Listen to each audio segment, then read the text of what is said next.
गोदाम्बा मैया कौन है? सुनो छोटी सी कथा। गोदाम्बा मैया जो है, इनके पिता बगीचे से माला लाते थे। माला नहीं, फूल और फूल की माला बनाते थे। और भगवान रंगनाथ जी, दक्षिण भारत में एक मंदिर है भगवान का, रंगनाथ जी, श्री रंगम रंगनाथ, जहां भगवान लेटे हैं और लक्ष्मी जी चरण दबा रही हैं, वो भगवान। और भी हैं गोदा रंगमन्नार भगवान, इसलिए भगवान का नाम पड़ा गोदा रंगमन्नार भगवान। क्या नाम है बोलो भगवान का? गोदा रंगमन्नार भगवान।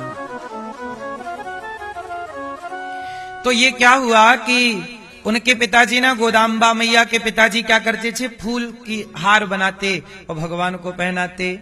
अच्छा, तो ये छोटी सी बच्ची थी 5-6 साल की, तो इनको लगा मैं भी बनाऊं, मेरे हाथ से भी भगवान पहनेंगे। तो जैसे आप लोग देखते हो ना, ये हार है, बोलो हाँ। उत्तर भारत में माला ऐसा होता है, बोलो हाँ। लेकिन दक्षिण भारत में माला ऐसा नहीं होता। कैसा होता है मैं बता रहा हूं। ये दक्षिण भारत का माला ऐसा होता है। ये आपने देखा होगा तिरुपति बालाजी को माला कैसे पहनाते हैं। दक्षिण के मंदिरों में भगवान को इस तरह का माला, ये नीचे से जुड़ा नहीं होता। तो गोदाम्बा छोटी सी थी, और ये परंपरा कब से चालू हुई वो उसका कारण मैं आपको बता रहा हूं कि गोदाम्बा मैया जो हैं, वो अपने पिता को माला हार बनाती देखती तो वो भी पुष्प लाती और अपने हाथ से भगवान को माला बनाती। और बेचारी छोटी सी बच्ची थी वो, तो उनको गांठ लगाने नहीं आई। उनको माला में गांठ लगानी, छोटी बच्ची ये गांठ लगानी कहाँ आएगी? गांठ लगानी नहीं आए, तो उन्होंने गांठ नहीं लगाई। वो गांठ नहीं लगाई और ऐसी माला ले गई और भाव से वो भगवान को अर्पित करने लग गई। अब धीरे धीरे क्या हुआ, उनके पिताजी इन्हीं से कहने लगे कि एक काम करो, तू ही माला बना। और जब ये माला बनाए तो भगवान अच्छे से धारण करें। एक दिन रंगनाथ जी माला धारण नहीं कर रहे थे, बार बार गिरा दे। पुजारी जी बोले प्रभु क्या हुआ? भगवान बोले कि आज गोदा ने माला नहीं बनाए। पुजारी जी बोले गोदा कौन है? बोले फलाने की बेटी। गए, क्यों भाई आपकी बेटी कहाँ है? आपने माला बनाया? बोले हाँ मैं तो रोज बनाता हूँ। बोले रोज तुम्हारी बेटी बनाती है? हाँ कुछ वो बनाती है। बोले आज बेटी ने नहीं बनाया। क्यों? बोले उसको गांठ लगानी नहीं आती तो मैंने रोक दिया, तेरे से नहीं आता। तो बोले भगवान, पुजारी जी बोले कि नहीं अपनी बेटी से बनवाओ, भगवान पहन ही नहीं रहे तुम्हारी माला। भगवान कह रहे हैं हम उन्हीं की माला पहनेंगे। तो देखो हम आपको ये पूरी बात, कथा तो बड़ी लंबी है, बड़ी भाव से भरी हुई है। गोदाम्बा मैया भगवान को हार बनाती और भगवान उसी को स्वीकार करते। एक दिन तो भगवान मचल गए, बोले आपके हाथ से पुजारी जी नहीं पहनूंगा, जिसने माला बनाई है उसी को लाओ। अब गोदाम्बा मैया को बुलाएगा, आप आओ। छोटी सी थी, तो भगवान को माला उन्होंने जब पहनाया तो भगवान ने अपना सिर आगे कर दिया। प्रत्यक्ष रूप में माला भगवान ने पहने और वो प्रेम में ऐसी विह्वल हो गई कि भगवान के सिर आगे करने की इस पावन छवि को जब देखा तो उनका हृदय पिघल गया और वो भगवान में ही समाहित हो गई। तो भगवान के वो छोटी सी भगवान में समाहित हो गई। आज भी भगवान की पूजा में उनकी पूजा होती है। तो आज भी ये माला खोल के ऐसे रखने की परंपरा श्री संप्रदाय में, ये दास अनिरुद्ध जो परंपरा से उसमें ऐसे माला पहना जाता है, मतलब ऐसी पहन लिया जाता है। भगवान ऐसी पहनते हैं, लंबी होती है पांव तक, बड़ी। आपने कभी ध्यान से देखना, श्री रंगनाथ भगवान और श्री व्यंकटेश तिरुपति बालाजी माला ऐसी पहनते हैं, पूरी ऊपर से लेके नीचे तक ऐसी खुली रहती है। बोलो हाँ। तो ये भगवान को गोदा मैया, तब से नाम पड़ा गोदा रंगमन्नार भगवान। तो भगवान की ऐसी बहुत सारी कथाएं हैं। और एक और कथा है संपत भगवान की। दक्षिण में एक मंदिर है संपत भगवान का। किनका? इनकी एक कथा है कि यहाँ दिल्ली का एक राजा था। दिल्ली का राजा सारे मंदिर तोड़ दिए, तो भगवान संपत भगवान का मंदिर तोड़ दिया। तो संपत भगवान को राजा लोग, पहले जो मुगल राजा, जो अंग्रेज और मुस्लिम राजा थे आक्रांता, उन्होंने क्या किया, सारे मंदिर तोड़ दिए और जो मूर्तियां थी उठा उठा के ले गए। अच्छा, राजा दिल्ली का एक राजा था, वो सारी मूर्तियां तोड़ के ले गया। तो संपत भगवान की एक मूर्ति उसने अपने मंदिरों में, मतलब स्टोर रूम में ऐसे फेंक दी। वो कहां सम्मान करे मूर्ति का, फेंक दी। तो एक दिन ना वो मुगल राजा की बेटी वहां पर चली गई और उसने देखा संपत भगवान को। तो संपत भगवान को जब देखा तो संपत भगवान बहुत सुंदर थे, तो वो लड़की को ना संपत भगवान से प्रेम हो गया। मुसलमान की लड़की, ये सच्ची कथा है, भक्तमाल में ये कथा आप पढ़ सकते हैं। तो संपत भगवान को देखकर ना वो मुसलमान की लड़की को प्यार हो गया, भगवान से प्रेम हो गया। अब वो रोज जाती भगवान के पास बैठी रहती। देखो प्रेम तो प्रेम है, बैठी रहती, कभी भगवान को देखती, कभी श्रृंगार करती, कभी कुछ करती। एक दिन क्या हुआ कि संपत भगवान ने रामानुज स्वामी जी को, ये जो चित्र है रामानुज स्वामी जी, स्वामी रामानुजाचार्य स्वामी जी को भगवान ने सपने में कहा। अच्छा, ये घटना दिल्ली की है, वो लड़की और भगवान कहां थे? दिल्ली में। और रामानुज स्वामी रामानुजाचार्य जी आप थे दक्षिण में, दक्षिण भारत। तो वहां पर क्या हुआ कि भगवान ने सपना में कहा, संपत भगवान ने सपने में कहा कि सुनो रामानुज स्वामी जी बोले, मैं दिल्ली के राजा के पास बंद हूं, जरा मुझे वहां से ले आओ और मेरे लिए मंदिर बनाओ। तो रामानुज स्वामी जी चले वहां से कि हमारे भगवान ने सपने में हमें आज्ञा की है कि आओ। तो भगवान अपने भक्तों के संग, शिष्यों के संग चले और संपत भगवान को लेने। जब चले तो रामानुज स्वामी जी दिल्ली पहुंचे। रामानुजाचार्य जी ने दिल्ली में जाके कहा कि ये रामानुजाचार्य जी कौन? हमारे श्री संप्रदाय के मूल आचार्य स्वामी रामानुजाचार्य स्वामी जी। तो रामानुजाचार्य जी आए, उन्होंने कहा कि सुनो राजन, वो तुम्हारे यहाँ पे जो भगवान है हमारे, उन्होंने सपने में कहा है कि मंदिर बनाओ, आप दे दो। राजा बोले ऐसा करो कि हमने बहुत सारे मूर्तियों को यहाँ स्टोर में रखा है, आप चले जाओ, जो आपके भगवान हो उठा लेना।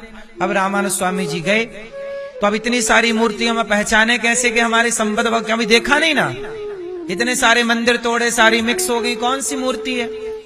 तो भगवान ने फिर कहा कि मैं ऐसा हूं। तो उन्होंने पहचान लिया कि ये तो संपत भगवान ये है, पहचान बता दी। अब वो भगवान को लेके चले, तो वो मुसलमान की जो राजा की लड़की थी ना, वो रोने लग गई, बोले नहीं हमारे भगवान हमें दे दो।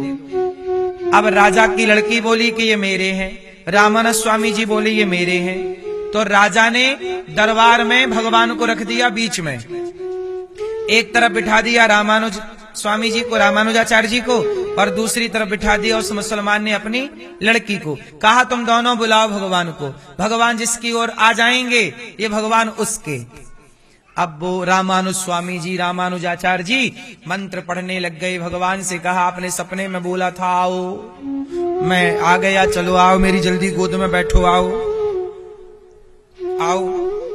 अब भगवान नहीं आए, भगवान भी कम कौतुकी हैं, छलिया हैं, ये नहीं आए, भगवान नहीं आ रहे हैं। अच्छा, तो भगवान नहीं आए तो क्या हुआ? अब वो लड़की, मुसलमान की लड़की प्यार से बुलाने लग गई, हे श्याम सुंदर, हे प्रभु हम आपके बिना कैसे रहेंगे, हम तो आपके बिना मर जाएंगे। वो बेचारी रोने लगी। वो जब रोने लगी तो ये भगवान ना, संपत भगवान, उसके आंसू देख के उसकी और छोटे छोटे पांव बढ़ाते खिसकने लगे।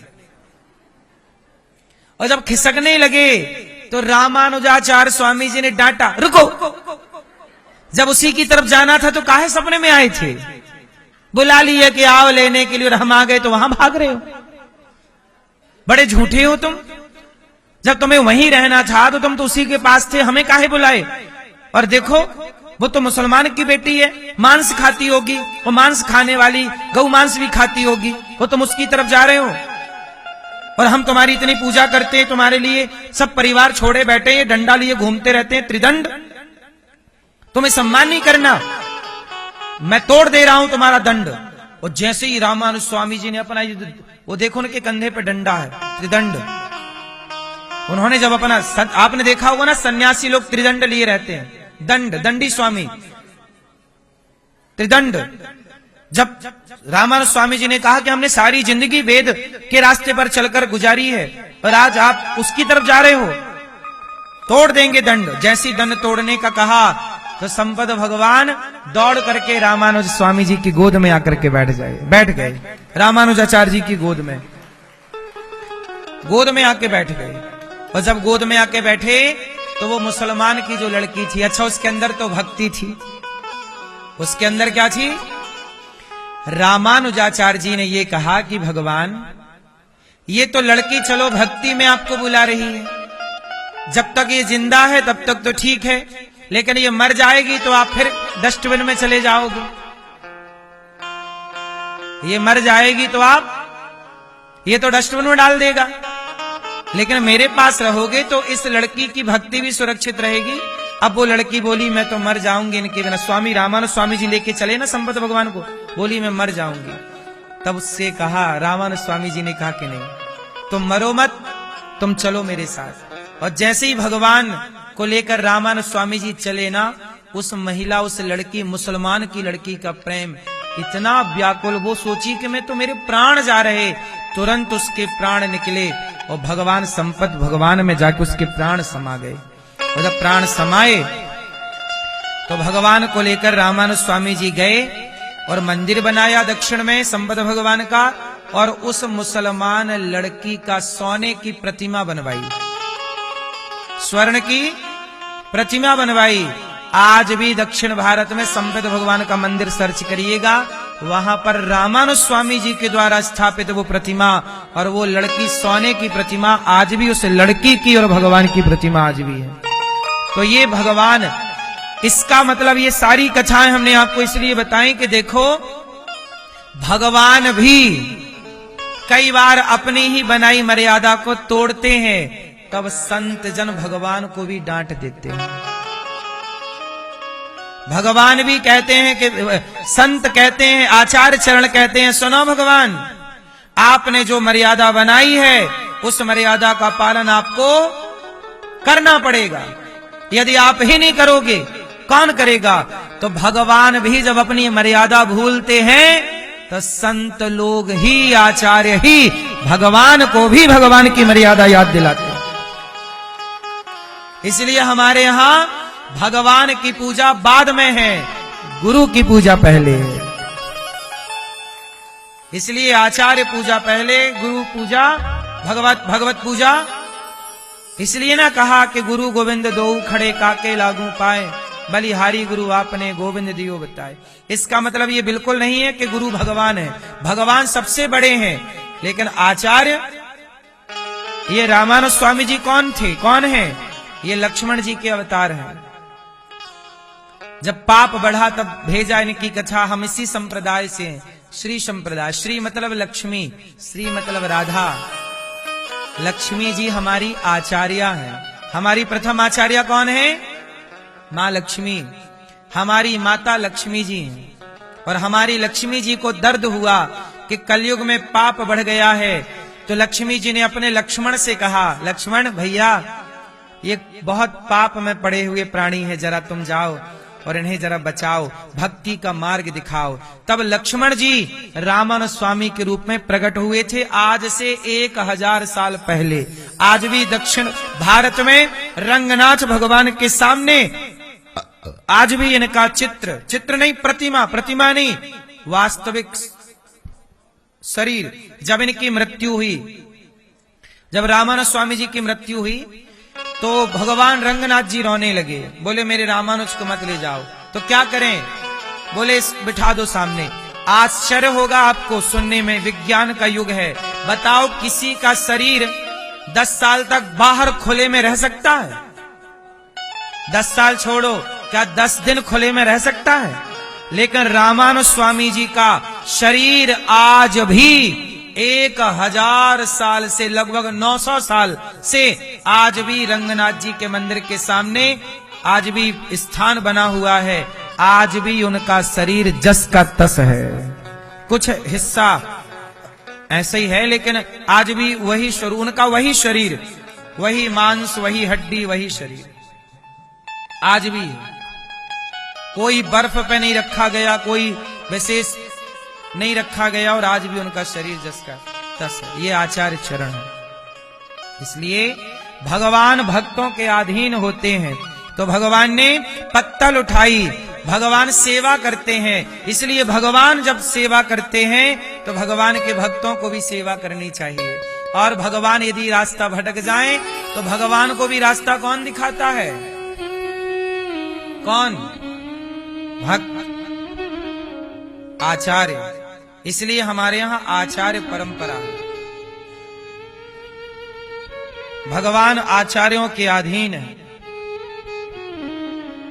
इसलिए हमारे यहां आचार्य को प्रणाम करते हैं पहला कि हे प्रभु, हम तो आपको। अच्छा ये बताओ, ये दास अनिरुद्ध, मैं भी भगवान को, मैंने भगवान को जाना कि पहले मैंने गुरु को जाना? अरे गुरु जी ने ही मुझे भगवान के बारे में सब बताया। गुरु ना होते तो मैं जानता ही नहीं कि भगवान क्या होते हैं। इसलिए भगवान का बोध गुरु ने तो कराया। इसलिए जिसने ईश्वर का बोध कराया वो गुरु। इसलिए पहला प्रणाम उन्हें जिन्होंने ईश्वर का हमें ज्ञान दिया, बोध कराया। भगवान क्या होते हैं ये किसने बताया? इसलिए पहला प्रणाम गुरु को, दूसरा प्रणाम भगवान को।